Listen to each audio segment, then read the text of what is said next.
जरी एक पुलिसवाले पुलिस स्टेशनमध्ये सुरक्षित नाही, तो महाराष्ट्रामध्ये जे गोरगरीब महिला आहे, दुसरी महिला आहे, ते कुठे सुरक्षित राहणार?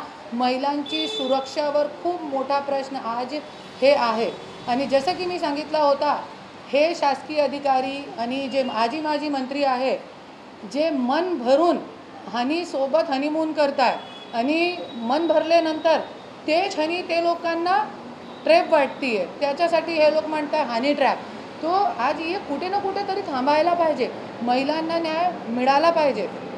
आज हे महिलासोबत बलात्कार झाल्यानंतर, आज लैंगिक अत्याचार झाल्यानंतर गेले 6 महिन्यापासून हे महिला फिरत आहे, तरी पण न्याय भेटला नाही.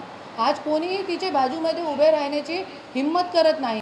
जरी एक पुलिसवाले पुलिस स्टेशनमध्ये सुरक्षित नाही, तो महाराष्ट्रामध्ये जे गोरगरीब महिला आहे, दुसरी महिला आहे, ते कुठे सुरक्षित राहणार? महिलांची सुरक्षावर खूप मोठा प्रश्न आज हे आहे. आणि जसं की मी सांगितलं होता, हे शासकीय अधिकारी आणि जे माजी मंत्री आहे, जे मन भरून सोबत हनीमून करताय आणि मन भरल्यानंतर तेच ते लोकांना ट्रॅप वाटतीये, त्याच्यासाठी हे लोक म्हणतात हनी ट्रॅप. तो आज हे कुठे ना कुठे तरी थांबायला पाहिजे.